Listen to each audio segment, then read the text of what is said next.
Live from News 9 WAOW, this is News 9's Wake Up Wisconsin.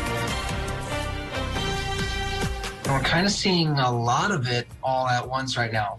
As the pandemic fades and children head back out into the world, doctors are seeing a rise in viruses that normally don't appear this time of year, but they say parents should look out for. And breaking news right now, you're taking a live look in Florida. We are following an incident where a building has collapsed. We'll have the latest on the death toll. Plus, you really want to be in Milwaukee? Is that where you want to be? Yeah. Yes, we do. An ESPN or Sports... Wisconsin. Or Wisconsin. There you go. An ESPN Sports commentary panel slams the city of Milwaukee, how residents and the Bucks are responding. News 9 WAOW. We've got you covered. Good morning and welcome to Wake Up Wisconsin on this stormy Thursday morning. I'm Nina Paholke. And I'm Brad Hansen. Happy Thursday to you. We're going to get to all those stories in just a minute, but as Nina said, it's stormy, so we want to get right over to Jackson Garlock with look at what's going on out there. Well, it's quite the active morning for the Northwoods. That extends from both Marathon County all the way up to the northern Wisconsin border, so fairly active for much of the area right now. As you can tell by our Marshfield Children's Hospital camera, it's a gloomy scene for much of the area, even though it isn't raining here. And you can see those storm clouds up in the background with plenty of lightning embedded as well. As we take a look here at our satellite and radar picture, you can see just how much lightning and how strong the storms are in the area. None severe at this point. No warnings are forecast, but you can see some stronger storms moving through Marathon County into northern Shawano County as well as Menominee. The storm cores that we're looking at right now between Wausau and Hatley as well as just north of Shawano. So if you're in any of those areas where you see those bright colors, you might want to take shelter for a little bit, mainly just downpours and high winds. The severe potential for later this afternoon and this morning shows damaging winds, small hail and heavy downpours. So maybe it's not the best day to take your dog on a walk, but we got an awesome duo here. Murphy and Brody sent it in. So temperatures will be getting up to near 80 degrees. Muggy conditions. Don't take them on a walk today, but maybe tomorrow. We'll have that full forecast coming up in just a bit. Right now, a breaking news alert from News 9 WAOW. Well, breaking news this morning, at least one person is dead after a partial building collapse in a 12-story condominium in Florida. You can see here right behind me what looks like a young boy being carried out on a stretcher just moments ago. Looks like he is moving. Let's go now to a live shot of the scene right now. You can see the condo building there in Miami with part of it collapsed. More than 80 Miami-Dade rescue and fire units have responded to that scene. It's in Surfside. Our affiliate in Miami is reporting at least one person has died.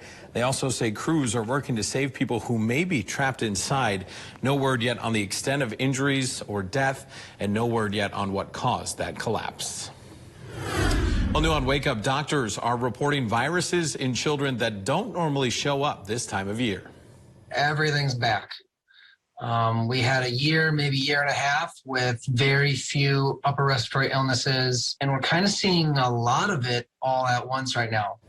But doctors say this isn't fully unexpected, as pandemic precautions like staying home and wearing masks also prevent a lot of cold and flu viruses. The whole globe, having worn masks and socially distanced, not been sick by these viruses, and are kind of novel hosts, so to speak, for these viruses to make you sick again, all over again, and we're seeing it all. Dr. Beardmore says he's not only seeing typical summer colds, but winter ones as well, and he says doctors aren't certain how the viruses will spread in coming months, so parents should prepare for it all. The FDA says it plans to add a warning to the Pfizer and Moderna COVID-19 vaccines about the risk of myocarditis and pericarditis. Those terms refer to inflammation of the heart muscle and tissue surrounding the heart. It comes after reports of inflammatory heart conditions among some young adults and teens who were recently vaccinated. Meanwhile, the U.S. Centers for Disease Control and Prevention is preparing for booster shots of coronavirus vaccines. We want to make sure that if we see more disease out there, we have a mechanism, we're fully ready to combat it. It's still unclear right now whether a booster will be geared toward variants or to general immunity. 6 months out, both Pfizer and Moderna still have more than 90% efficacy against this virus. New this morning on Wake Up, a new study finds life expectancy in the U.S. lags behind other high-income nations by an average of nearly 5 years. In 2018, life expectancy in the U.S. was 78.7 years. That's about 3 years less than the average life expectancy for 16 high-income peer countries. But the life expectancy gap ballooned to nearly 5 years in 2020 after the U.S. experienced a particularly high mortality rate.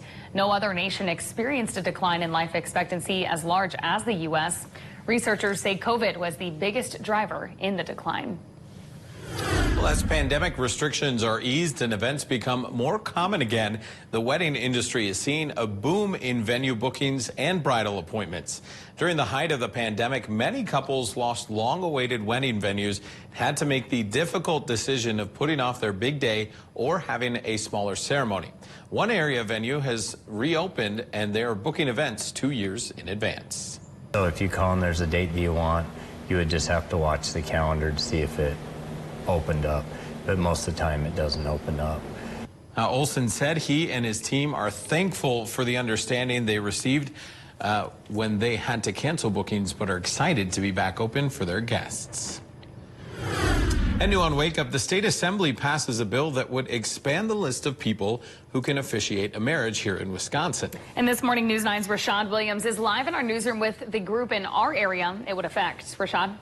Well, with the Senate bill, a Makong would be added to the list of officiants, and you may be wondering, what exactly is that? A Makong is an individual in Hmong culture, usually a man, who negotiates the terms of the marriage between the families of the future bride and groom. Now, one Eau Claire man says he got married a few years ago using a Makong, but since this Hmong wedding ceremony is not legally recognized by the state, he said he will need to have a second ceremony with a sanctioned officiant.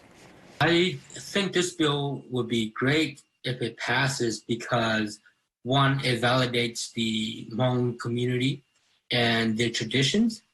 Two, it saves money on having to go out and find an officiant. And it also saves a lot of time. That bill now heads to the governor's desk. And, of course, stay with News 9 as we'll keep you up to date with what the governor decides to do. Back to you. All right, thanks for that, Rashad. Well, 2020 holds the record for Wausau when it comes to value of construction permits.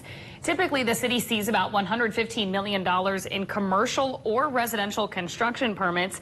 But in 2020, it nearly doubled, hitting $226 million.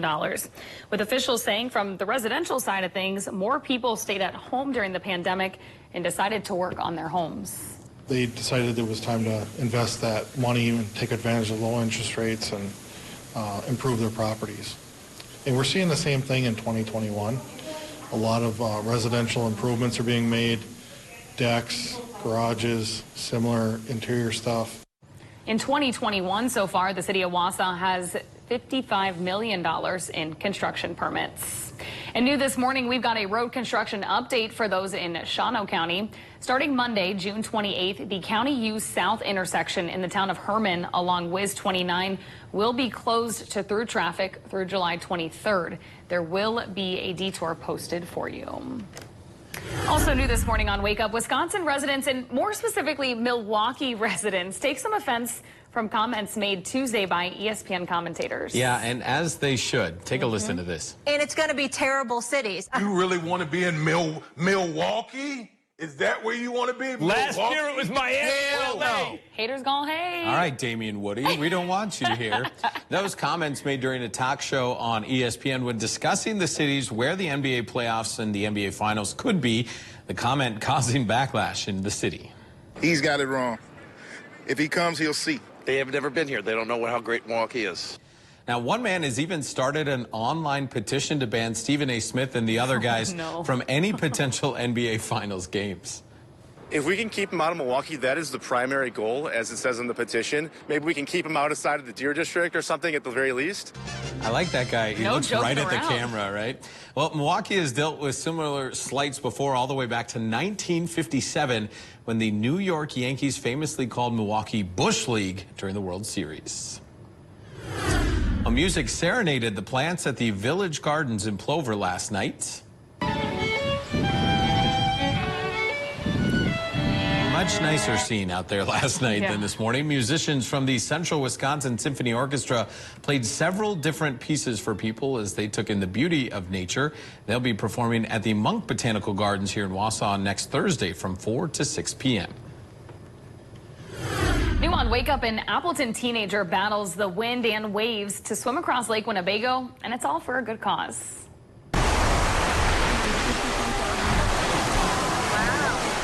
This is the moment Ian Ridelhoover completed his swim yesterday. He left from Oshkosh in the morning, embarking on his 10-mile journey.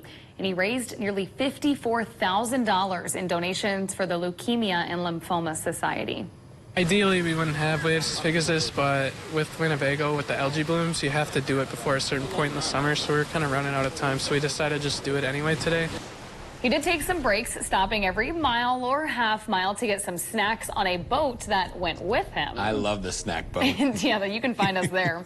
The Appleton East student says he plans to study oncology in the future, which is why he chose to raise money for the Cancer Society.